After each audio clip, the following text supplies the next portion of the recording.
Ácidos nucleicos DNA e RNA. Apesar do nome, o DNA e o RNA não ficam restritos ao núcleo celular. O DNA, por exemplo, também é encontrado no interior de mitocôndrias e cloroplastos das células eucarióticas, enquanto o RNA é constituinte dos ribossomos no citoplasma. O DNA, ou ácido desoxirribonucleico, é o material genético dos organismos celulares e de algumas espécies de vírus. A molécula de DNA é formada por uma fita dupla ou por uma estrutura de dupla hélice.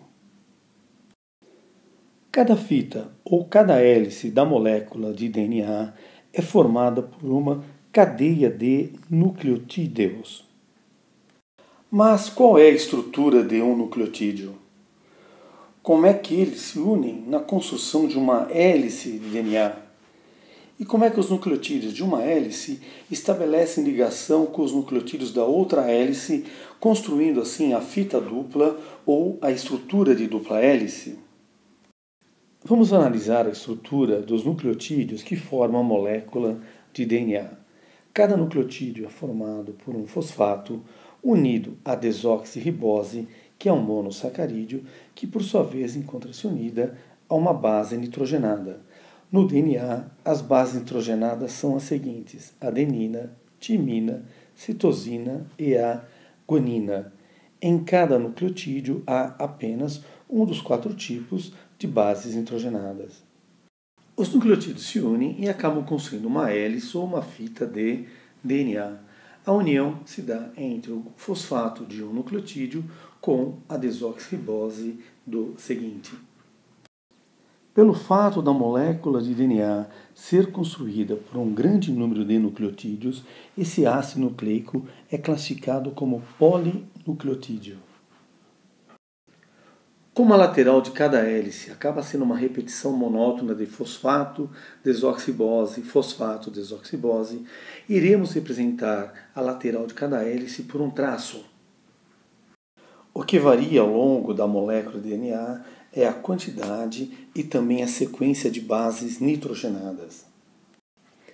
As duas hélices são unidas por ligações de hidrogênio ou pontes de hidrogênio que se formam entre as bases nitrogenadas. As duas hélices não são iguais, mas sim complementares.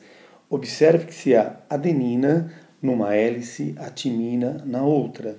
Se há um nucleotídeo com a base citosina numa hélice, na outra a guanina. Por isso nós dizemos que no DNA a adenina se pareia com a timina e a citosina com a guanina. Vamos analisar agora a estrutura dos nucleotídeos que formam o RNA, ou seja, o ácido ribonucleico. Os nucleotídeos que formam o RNA apresentam o fosfato, a ribose, que também é um monossacarídeo, e 4 tipos de bases nitrogenadas: guanina, citosina, adenina, porém não há a base timina, e sim a uracila. A união entre os nucleotídeos de RNA levam à construção de uma fita desse ácido nucleico. Observe que o grupo fosfato de um nucleotídeo se une com a ribose do nucleotídeo seguinte. Como a lateral dessa fita de RNA é uma repetição monótona de ribose, fosfato, iremos representá-la por um traço. Pelo fato da fita de RNA ou do filamento simples de RNA ser construído por um grande número de nucleotídeos, esse ácido nucleico também é classificado como um polinucleotídeo. Vamos comparar as moléculas desses 2 tipos de ácidos nucleicos. No DNA encontramos desoxirribose, enquanto no RNA temos a ribose. O DNA possui nucleotídeos que apresentam a base timina, já o RNA apresenta a uracila. O DNA é uma estrutura de dupla hélice, mas o RNA é um filamento simples.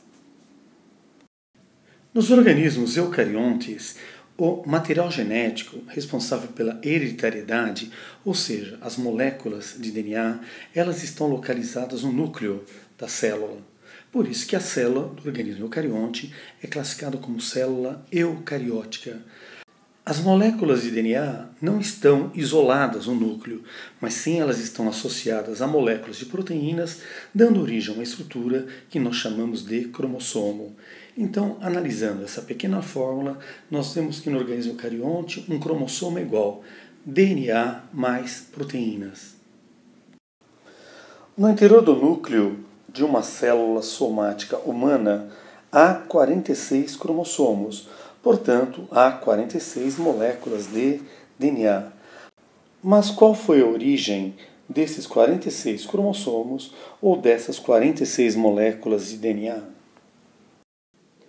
Os cromossomos, portanto as moléculas de DNA presentes nas células de um organismo, descendem dos cromossomos presentes no espermatozoide e no óvulo que deram origem a esse indivíduo.